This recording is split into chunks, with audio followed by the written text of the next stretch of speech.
Epstein file. যৌন নির্যাতনের অভিযোগে অভিযুক্ত প্রভাবশালী ব্যক্তিদের যে তালিকা এপস্টিনের খাতায় ছিল সেটি মূলত এপস্টিন ফাইল, যেখানে 30 লক্ষের বেশি পৃষ্ঠা, 2000-এর উপরে ভিডিও, 1,80,000 ছবিযুক্ত ফাইলে এমন বর্বরতা উঠে এসেছে যা আসলে ভাষায় প্রকাশ করার মতো না।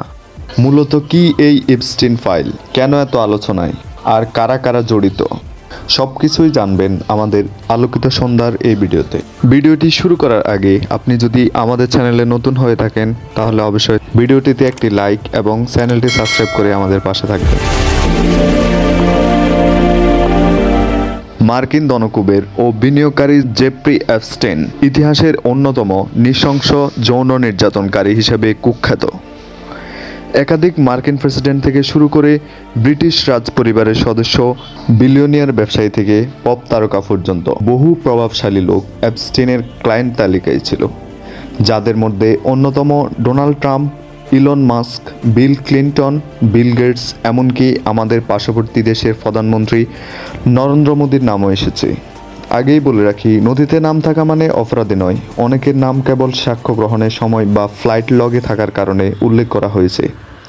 জেফ্রি এপস্টেইন ছিলেন একজন আমেরিকান ডোনার ফাইন্যান্সার, যার বিরুদ্ধে নাবালিকাদের যৌন পাচারের অভিযোগ ছিল।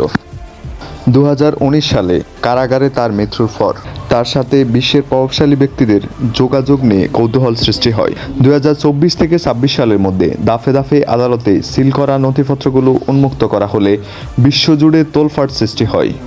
এই নথিগুলোতে বিশ্বের অনেক প্রভাবশালীদের নাম এবং অপকর্মের বিবরণ রয়েছে, যারা কন্যা শিশুদের বিভিন্ন দেশ থেকে পাচার করে বছরের পর বছর দর্শন করে গেছে। কেবল দর্শন করে ক্ষান্ত হয়নি, কন্যা সন্তানদের হত্যা করে রোস্ট বানিয়ে খেয়েছে এই নরপিশাচরা।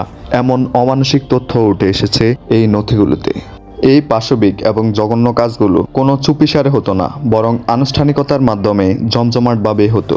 এই জঘন্যতম কাজগুলো অনুষ্ঠিত হতো যুক্তরাষ্ট্রের ফ্লোরিডা অঞ্চলের ভার্জিনিয়া দ্বীপে। 2009 সালের একটি পার্টিতে গ্যাব্রিয়েল রিকো নামে একটি মেয়ে চিৎকার করে বলে দিয়েছিল, ওরা নরপিশাচ, আমি দেখেছি ওরা মানুষের মাংস খেয়েছে। এরপর এই মেয়েটিকে আর কোথাও দেখা যায়নি। এরকম অসংখ্য নথি রয়েছে যেগুলো এখনো অপ্রকাশিত বা প্রকাশ করা যায়নি, যেগুলো হয়তো এর চেয়েও বেশি ভয়ঙ্কর। তবে অচিরেই সব বেরিয়ে আসবে, কারণ ফাঁদ তার বাপকেও ছাড়ে না। এই ছিল আমাদের আজকের ভিডিওটি ভালো লাগলে চ্যানেলটি সাবস্ক্রাইব করে আমাদের পাশে থাকবেন। ধন্যবাদ।